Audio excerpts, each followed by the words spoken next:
This is Transqat. What is Transqat? Transqat is a safe space. It's a place for respectful conversations about transgender issues. It's a place for queer people to come tell their stories. I'm host Clare McCarthy. Welcome to Transqat. Back in episode 46, I spoke with Mauricio and Christopher about vulnerability and bravery. That theme comes back to haunt me in this episode you're about to listen to. It caught me off guard. I expected to spend some time talking about Hilary's speech therapy practice, and then I figured I'd get some free tips on what I can do to alter my voice. About 9 minutes in, she very clearly tells me that her work involves counseling, not simple voice manipulation. As I try to do what she's asking, I find myself in a very vulnerable place. You're going to hear it. She asks me to flirt. I am really insecure about flirting. She asks me what I like about myself that's feminine. I am at something of a loss. She asks me to move into my heart, and sometimes it feels like my heart is a really dark place. But I try to rise to the challenge. I try to be vulnerable. You'll hear me start to use my go-to coping mechanism, which is humor. I catch myself doing it, though, and I shift gears toward sincerity, even though it was making me really anxious. I'm proud of this conversation because it took something more than thorough preparation and a professional demeanor. It took letting go. And maybe I need to do that more often. So your practice, is it exclusively trans people? At the moment, I'm really not. I don't have anybody that I'm helping in that respect. I mean, I'm a speech language pathologist, so I work with folks with all different kinds of issues, and I don't take insurance. So I think that's a big reason why not a lot of folks are coming to me.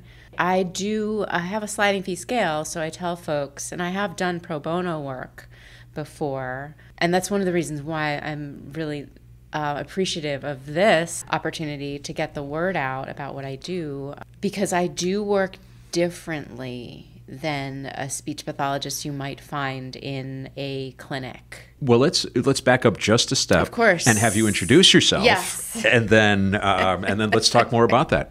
My name is Hilary Weissberg, and I am a speech language pathologist. And folks will ask me, what's the difference between that and a speech therapist? Well, it's the same thing. So I have been doing this work for about 14 years now.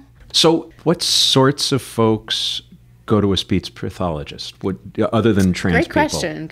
It's the spectrum from age 0 to 100 or more. So it's a lot of different issues for speech pathologists. That's why it's so nice to specialize in different areas. But infants can have swallowing issues, feeding issues. So even pre-verbal, I mean, they're making sounds, obviously. There are SLPs who specialize in that kind of feeding and swallowing and cleft palate, anything to do with the mouth, I guess you could say, and the brain. When I was growing up, the folks used to refer to speech impediments.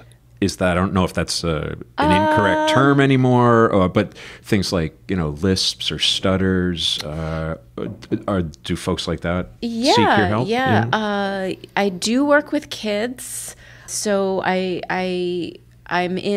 have, like I said, I have a private practice, but I also, a couple times a week, I do still work for a school system. So I do work with kids who have articulation issues, like you said.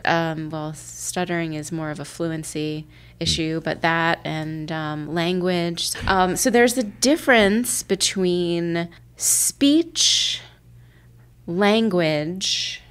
So I'll just start with those two. Okay. Speech and language are different. Because the layperson, I think, would probably use them interchangeably. But Correct. So what's the distinction? So the distinction is that speech is the production of the sounds. Okay. So you could say to somebody to say the sounds like nonsense sounds, like ga, la, pa, ta. And if they say them like with a distortion, that's the motor, that's the production of the sound. Okay. So language is the content. So almost like in terms of, I'm sorry to jump in, but as a former teacher, I'm thinking in terms of reading strategies, it sounds like you're describing the difference between phonics and like a whole reading system where you're breaking it down into syllables versus here's a word, let's see if we can figure out from context what it means. Yes. Okay. So you can have a student, since you're a former teacher, Latin, correct? Yeah. So I did a little bit of homework, Oh, a little bit. Usually that empties a room pretty quickly. I'm a former Latin teacher, and they all walk away. So, but as a teacher that if a student of yours is speaking and you're not understanding what they're saying because their sounds are distorted, that's speech. If they are having difficulty coming up with how to say something with the meaning, that's language. Okay. So, for instance, and I work with I specialize mostly with adults. So if somebody's had a stroke, for instance, they commonly, well, depending where in the brain it occurred, but if it's on the left hemisphere is the language, typically the language portion of the brain. So if that's impaired or damaged, they might have difficulty saying even a word. Like, what's the word for this thing that, I'm trying to, you drink from it and it looks like it's kind of made of, like they're having trouble producing the word, finding the word. That's language. Okay. Whereas, and this happens with stroke too, is if they're slurring their speech, if it's the sound, they might be fine with the words that are coming up with the words they're saying, but if it's if they're sounding like muffled or slurred or they're stuttering or that's speech. That's the oral motor production of the sound. Then there's voice. Right, which is where we're going to go ultimately. Yes, but it's all connected because as you'll find out when I talk about trans voice, it's the sound you make. It's the intonation, the pitch, the resonance. Those are all voice qualities. The up and down, the modulation of pitch, the rise and fall. That's something called prosody, which is the musicality of speech. Prosody? Prosody. Okay. It's Prosody. Yeah, okay. What's the Latin for that? What's the Latin word? Music? Something to do with music? Yeah, like episode is another derivative of the same thing. Okay. Yeah, so that's... which is Greek. Right now, my Greek professor, Marios Philippides, is just rolling his eyes. See, I knew she wouldn't get it. So prosody is voice. It's that... and that tends to be, and I'm jumping all over the place here, but for the folks I work with who are trans, that tends to be something that I will teach if they choose. Okay. Because I should say also that voice work is something that's very personal and individual. So if somebody comes to me and they're trans and they want to work on their voice, it's not about putting any kind of like I get out of the way as much as possible. So I really try to unearth from somebody what about them individually qualities. Like, and this is where also where it overlaps a lot with, and this is part of what speech therapists our skill set does involve counseling. So it's about finding in the individual, and this is also a very whole person approach that I have. It's like, what about you is not being expressed fully in how you're communicating, and it can be it can be gendered to a certain extent, but it's also like the core of who one is. So if you are, I try to find out from someone. Well, let's say I've just walked into your office. Okay, yeah. I've been really struggling with questions of my voice. I've been on HRT for about 7 years now, and I recently had a conversation with somebody, and the subject of my voice came up, and she said, "Well, yeah, but do you like your voice?" And when I stopped and thought about it, I thought, yeah, I really do, particularly doing this kind of work in front of a microphone. I think this voice works very well, and it's natural, it's me. But it's one of a number of things that gets me misgendered all day, every day. It is a distinctly masculine voice, particularly with customer support on the phone, which when you factor in the notion that these days a lot of customer service is with people for whom English is not their first language. And so there's just that automatic assumption, okay, this is a male. I'm gonna sir them. I'm gonna say Mr. McCarthy. Mm-hmm. And so I find myself in this weird balancing point of, I don't want to do anything that's not authentic. I spent way too much of my life being what other people wanted me to be. So I don't want to be acting when I'm speaking. I don't want to be sort of consciously doing something, because I kind of like my voice as is, even though it's not particularly feminine. Does that make sense? Quote unquote feminine. Right, exactly. Yeah, that understanding that that's an arbitrary term. Yeah. But so if I came in and presented you with that sort of a situation, well, I mean, that's such a great question that she asked you, because if you feel good about your voice and it feels right and it's authentic and it's you, I would say you don't need voice therapy. Mm-hmm. That's what I would tell somebody. Okay. Well, this has been a great interview, and I will... Maybe that's why I don't have any Bye-bye. trans patients right now. No, but I'm saying, okay, but the other side of the coin is, and what you just said, is like, well, but okay, I feel great with my voice, and it's who I am, and it is a great voice. You have a beautiful voice. Thank you.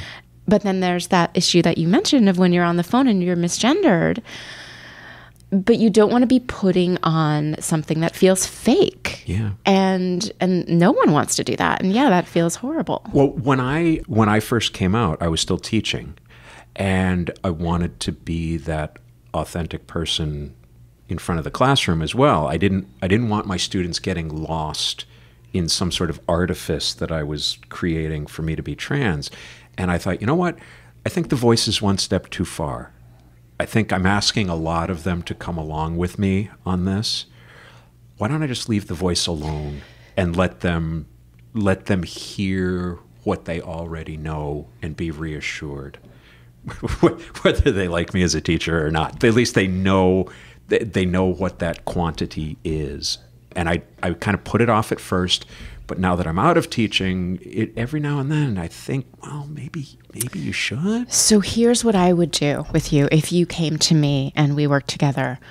I would, and this is the way I work. I mean, I work in a way that's it takes much longer. When I work with people, it can be, to really get the kind of lasting change that feels authentic and is not feeling like you're putting on somebody else's voice and pretending, it takes a long time.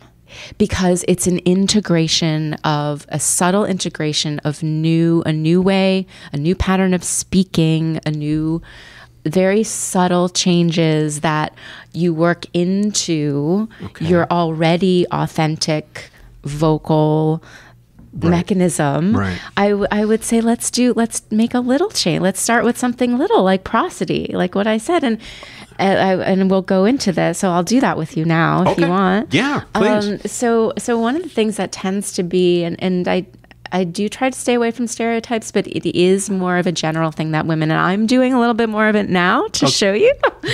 I'm getting a little more I'm making, for those of you who are listening, I'm making a wave sign with my hands. Yeah. So that up and down, that's just the musicality of the voice, that rise and fall versus just like, and we all do different voices, but depending on who we're talking to. Right. Like with a girlfriend, I might get really giddy and talk about. I code switch with queer friends. I find that that there's a very different cadence when I'm talking with people. It's so fascinating. It's so fascinating how the voice can change depending on how we're feeling, depending on who we're with or the context. It's always changing. And that's what's so wonderfully creative about the work that I do, because it's creativity, it's play.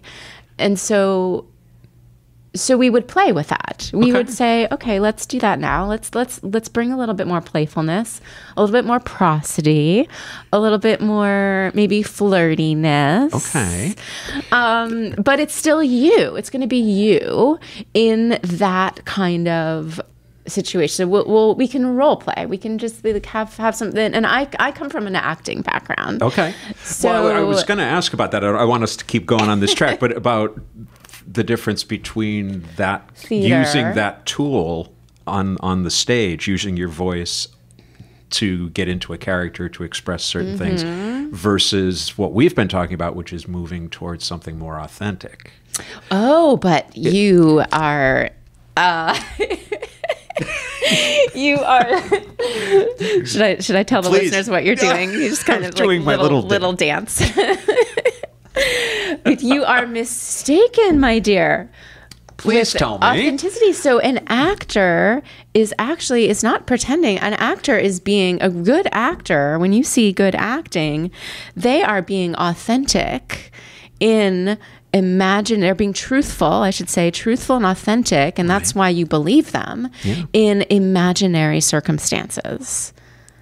So when Andrew Scott hears this and calls me, I should not make that same mistake. I forget what word you used. Did you say pretending or? I'm not sure. I don't remember either. But I know what you mean. Yeah, that so it's artifice. It's part of a set of tools that you use on the stage. Right. So, but it's the reason why it's believable is because those performers have done so much work on their characters that they've set up this whole, this play, and they've put themselves into that character so that they are being themselves in these completely different, like, well, who would I be if I lived in the 17th century? And then a good actor will do their research. What is it like living, do the historical research. And what would it be like if the character is going through a divorce or something, or they've just been cheated on, or I don't know, whatever it is. And what would happen to me? Yeah, am I angry? Am I sad? Am I? Yeah, and then the words also obviously inform. And anyway, we're totally digressing, getting off track.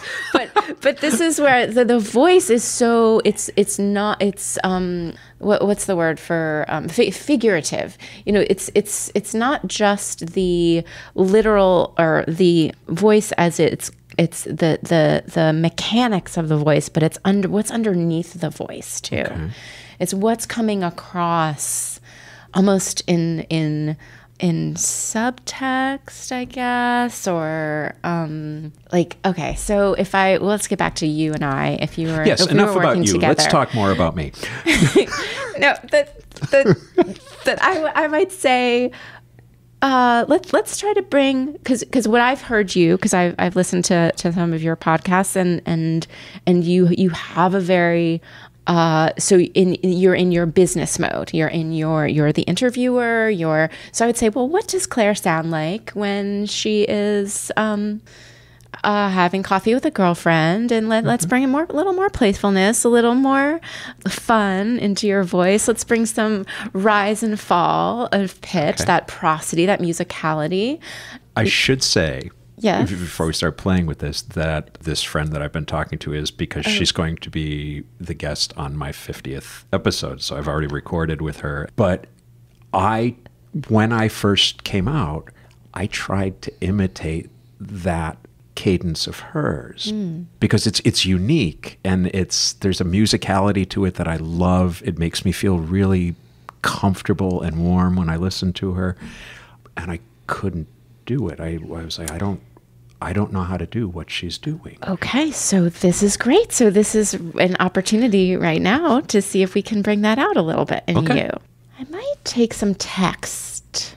Oh. Maybe we can use, and I can pull up my phone, or you can pull up your phone. Yeah, grab my phone. To look up. I mean, what do you have anything that you love to read, like a poem? A passage of a favorite book. Would like a Shakespeare soliloquy be too much? Yeah, no, that would be great. All right. Is it all right if I grab my phone too, so I can look at it while you're All right, I am heading into, from Macbeth, his Tomorrow and Tomorrow speech. Okay, so first tell me what you like about this speech. It's a bit dark. Great. This guy who has given in to his ambitions and to his wife's ambitions. So this is a male speaking? This is a male speaking. Let's try to find a female speaking. Well, these same words, or no. Let's find the different speech. Got it. Makes sense. Can you think of one? I just went to Juliet. I don't feel worthy of doing this, but I will. Of course you are. Everybody is worthy of Shakespeare. The Romeo. That's what I was looking for. Okay, yeah, let's do it. Act 2, Scene 2. Okay, so we've got, we'll just do that first couple of lines. So you have, O Romeo, Romeo, wherefore art thou Romeo? Deny thy father and refuse thy name, or if thou wilt not be but sworn my love. That one? There we go. Okay. Well, we can do a little, this is fun. All right. So you can be Juliet and I'll be Romeo. Okay. So, and this is going to get a little personal. Okay. So I want you to think about, is there somebody in your life right now that you love or that you're thinking about, or? No, there isn't, but I'm going to just use my imagination. Okay. Or you can think about, use your imagination and picture that person. And so really move into your heart. Because the voice really, when you're talking about that prosody, it's about finding emotion, right? It comes from your emotions, your heart, what you long for, what you're passionate about. So I want you to think about that place in you, that place of longing, that loves to love, and visualize this imaginary person, and you're speaking to that person, and just go ahead. Oh, Romeo, wherefore art thou Romeo? Deny thy father and refuse thy name, or if thou wilt not, be but sworn my love, and I'll no longer be a Capulet. So wonderful, wonderful. I'm gonna not go into Romeo because I want to just tell you. I want to point out the things you did just automatically with your voice. Okay. That really changed how you sounded. So it came out of your chest, and it was lighter. It had a lighter quality. There was more prosody. There was more. You went up in pitch, and I don't know if you felt any of that or heard any of that. Yeah, I like this as an exercise because for me, having a text in front of me, as opposed to just becoming really self-conscious about the way I'm speaking to you as this this is easier for me. Yeah, great. I love it. Okay. So this is the creativity I was talking about. It should be fun, voice work should be fun. Okay, I was very close to my dance there again. I don't know if you saw that, but I was. Yeah, you're happy. Okay, so I'm Romeo, and I'm hearing what you just said, and you don't know, Juliet, you don't know that I can hear you. And I say, shall I hear more, or shall I speak at this? 'Tis but thy name that is my enemy. Thou art thyself, though not a Montague. Psst, what's Montague? It's not a hand, nor foot, nor arm, nor face. Oh, be some other name belonging to a man. What's in a name? That which we call a rose by any other word would smell as sweet. So Romeo would, were he not Romeo called. Retain that dear perfection which he owes without that title. Romeo, doff thy name, and for thy name, which is no part of thee, take all myself. Okay, so what I'm gonna do is I'm gonna pick a section to work on your voice a little bit to bring out. I want you to think about you're going to pretend that somebody is in the next room and you don't want them to hear you. Okay. You're Juliet. You're still Juliet. Okay. And maybe the nurse or your mother or father, they're in the next room and you don't want them to hear you. So you're being very quiet. Okay. And you're going to use a more quiet voice. You're not whispering. Using a quiet voice, and you're also, let's see, I give you an intention. You're speaking as if Romeo is right there in the room with you, and you don't want anyone else to hear. Okay. So you're gonna say the line, those two lines. 'Tis but thy name that is my enemy. Thou art thyself, though not a Montague. Nice and quiet. 'Tis but thy name that is an enemy. Thou art thyself, though not a Montague. Now we're going to bring pitch into it a little bit. Okay. So just go a little higher. Just are there any female speakers, actors? Whose voice you really like? I would love to sound like Emma Thompson.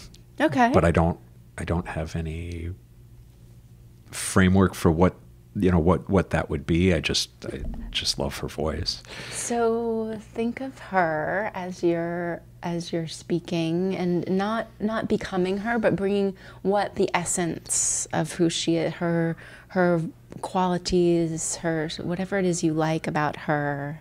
Yes, picture her, hear her voice in your mind, and you're channeling that essence into what you say. 'Tis but thy name. Okay. And speak to me. I'm Romeo. Okay. 'Tis but thy name that is my enemy. Thou art thyself, though not a Montague. Good. So that was a little flirtier. It was a little softer. It was a little lighter, but it was still you. And it's also about the feeling behind it. It's like tapping into that part of you that is, however you define femininity. And this is what I also will ask somebody, like, what about your self do you love that is feminine? Give me some description. Like, go deep into your being, your yin, Yeah. That's a really challenging question for me, because self-loathing is such a huge part of what got me to this point. And I'm working really hard to get rid of that. Self-loathing that there was that nothing about me was good enough. I knew on the inside that this whole masculine male father, husband role was what I needed to do, but I knew it wasn't 100% authentic. And so every step that I took toward that wasn't good enough. And it was a betrayal of who I was on the inside. And so I got it in both directions. I wasn't good enough there, and I wasn't pursuing my authentic self. And so I just, for half a century got into that nothing is good about me. And I'm trying to get better, but it's in terms of what's inside. I'd like to think that I'm caring. Okay. That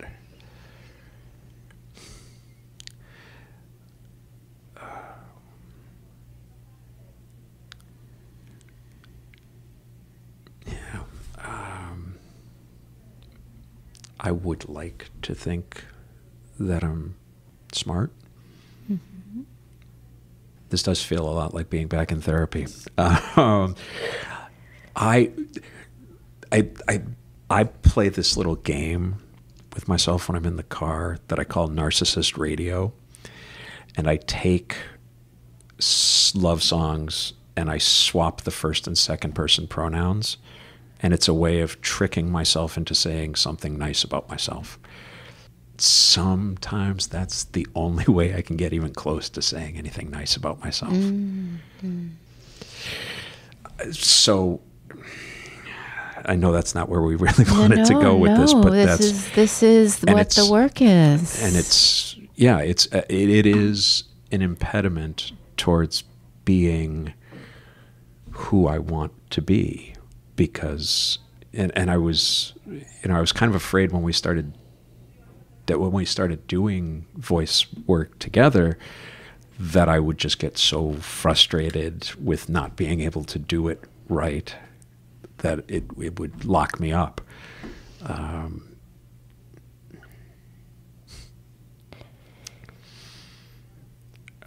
But even right now, Claire, the way you sound, your voice has taken on it's just a different quality. Just that you're accessing your voice in a different way that is a little more, it's vulnerable. And I can see that's, you would not necessarily be ready to use this kind of vulnerable vocal presentation out in the world, but it's getting closer to the essential who you are, the caring individual. Well, that word I think is probably at the core of it, is that you need to be vulnerable to do that. And I've trained myself for so long that the defensives need to stay up. Mm-hmm. That's a hard job of work. And that's why this work, the voice work, I should also say therapy, can take a long time, because finding love for yourself is an integral part of accessing the voice that is you, that is authentically you. So, and that's not an overnight thing, and that's not just about doing vocal exercises. That's about really embracing who you are. Yeah. And being willing, or rather feeling, eventually gaining the courage to share that vulnerable self with others, and that can take a long time. Yeah. The way I'm feeling right now, it just reminded me of a line that Neil Gaiman uses about writing, and he said, you really need to get to a point where you feel like you're walking naked down the street, like you've shared too much, and that's where it starts. And that's kind of where we are right now. I feel like a couple of things got stripped away there, and okay, I can see that vulnerability would need to be need to be a key part of that. But that's so beautiful too, Claire, because it makes the work, and this is what makes my work so rewarding for me, and this is why I work differently than I think your average SLP at a clinic, is because it goes so deep, and it helps not only with gender expression, but it's just a personal journey that can facilitate growth in a person's life, and so in all areas, in all respects. It's like learning to be vulnerable opens us up to deeper connections with other people and with ourselves, and that's life enhancing. And yeah. So this isn't just you and I here on this podcast having this conversation. You do this. This is the way I work. This is the way you work. This is exactly the way I work. It's what powerful. we were just doing is exactly the way I work. Powerful stuff. And I don't want to stereotype trans people as being based in trauma, because we're not. But a lot of us are carrying a degree of trauma, and so when you start poking around in there, that's not the right verb, but it's the one that came to mind. It unearths. It's definitely, and this is exactly why. And when I work with really anybody, since I'm not a psychologist or a psychiatrist, I always make sure to have a team approach to my work. Anybody who calls me for the first time asking to do vocal therapy or any kind of speech and language therapy, I will try to find out, or I'll make a point of finding out if they have any history of depression, anxiety, any other psychiatric diagnoses. If they have a therapist already, I ask and I require that I be able to communicate with that individual, because this work does bring up, the way that I work brings up, can be triggering, and can, if they don't have access to a therapist, another therapist who specializes in trauma or in these other mental health issues, then I'm not equipped. I'm not equipped to be able to help them in that respect. So I have make sure I'm in touch with their team, and it's confidential. So the way I work is also I won't talk about the work with anybody, and other than their medical team. So I always get the upfront. Is it all right if I have if those I reach numbers out to this person, and if they have my number, and we work as a team? Because I've got to imagine getting that stuff up front, because up front.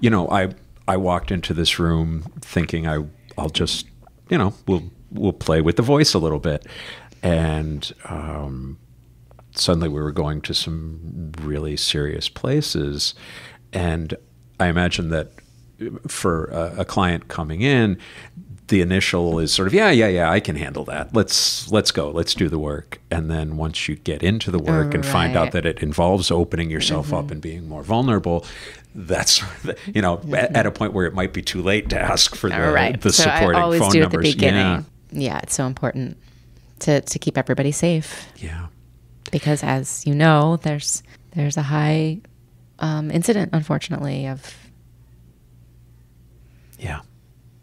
suicide. And the 2015, I don't know if the numbers are out for the 2022 U.S. trans survey yet, but the 2015 showed just under 10 times the national average of suicide attempts by trans people. It's under 5% nationally, and it's like 40% for trans people. Yeah, so it's level of minority stress is, it's a statistic that just is a slap in the face, but it speaks to the pressure that the social situation has put on us. Yeah. So let me go, while I'm catching my breath, let me go to something practical. How can folks find you? They can call me. Okay. I do have a website, HilarySpeechTherapy.com. Hilary is with one L. So they can email me they can call, email. And you are taking new clients at the moment? I am. Okay. This seems like, well, like anything in life, it would be hard work, but it would be rewarding. And as much as I really had to start digging there for a little bit, I felt safe with you. Oh, thank you. I didn't feel like, okay, you got to get out of this. Leave the room right now. I felt safe with you. So that's important. And it's a testament to you too, Claire, that you are so available for that level of self-inquiry. I don't work for everybody, you know, there has to be a fit. So, and some people are more available and will go there, and then others don't want to go there. And that's fine too. I'll work with anybody wherever they are. But the fact that you went there so quickly means that you've done already a lot of work on yourself to be willing to be that vulnerable and on the radio as well. Oh my God, this is being recorded? But I could see myself easily, you know, just because of the way my brain works, replaying this last hour in my head as I drive home, as I go to work tomorrow, and thinking, okay, yeah, I want to talk more about that next time. I'd like to try this. I found it motivating, I guess is what I'm saying, rather than, oh, this is too much for me. I can't do this. I feel like I'm not doing it really well right now, but I would, you know, I would definitely come back. So if you're listening and you're considering this, do it. Reach out, find this sounds to me like an important part of your support team. Thank you, Claire. So, yeah. Such a pleasure. What have I not asked that I should have? What else should we go to? Oh, gosh. While she's thinking about that, Andrew Scott, you need to call me. I did just go see All of Us Strangers this week, and you need to call me right away. We need to talk about this. I haven't seen it yet. I was mesmerized by it. And I'm walking out, and it had gotten dark at that point, and I was walking out into the lot, and I got about halfway to my car, and I'm not exaggerating. I doubled over and just started sobbing. I bent at the waist and was hugging myself and just sobbing. It was so powerful to me. My gosh. And I guess in a good way. Yeah, I guess, but it cathartic. So my gosh. it was that strong. What a gift you give to Andrew Scott by sharing that. Goodness. And you definitely he has to hear this podcast. Thank you. That's what I'm saying. Yes.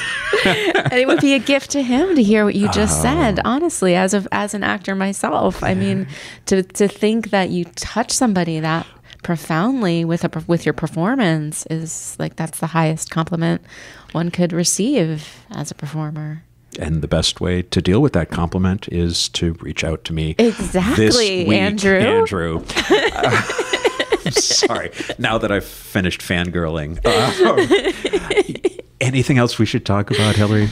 I think I'm good. Yeah, thank you so much. It's been such a pleasure. As this episode goes to air, I, like many others, are mourning the death of Nex Benedict, a non-binary teenager in Oklahoma. It is true that we don't have all the information we need to speak definitively about this tragedy. In fact, details are pretty scarce. We know that Nex was bullied for being non-binary. We know something bad happened in that school bathroom. We know that the police department says it's conducting a very active and thorough investigation, but we also know that it did an abrupt about-face on whether physical trauma caused the 16-year-old's death. We know that the governor of Oklahoma has actively pursued an anti-trans agenda. We know he appointed a TikTok personality accused of inciting bomb threats against a school library as an advisor, quote, to rid schools of liberal, woke values. We know that the superintendent of schools doubled down on these stances, telling the New York Times after Nex's death, quote, there's not multiple genders, there's two. That's how God created us. We know that one of the major political parties has made the upcoming presidential election about whether or not you find humanity when you look at people like me. Given all of this, the LGBTQ community is right in demanding transparency and accountability. The truth about Nex's death must not be swept under the rug for the political gain of cowards and bigots. This has been Transqat. I'm Clare McCarthy. You can learn more about us at transqat.com. That's TRANSQAT.com. Follow at Transqat on Instagram, Facebook, and YouTube. On TikTok, we're at The Real Transqat. To get in touch, just use the contact page at the website, or you can email me directly at crmtranscat@gmail.com. Thanks for listening. Stay safe. Stay strong.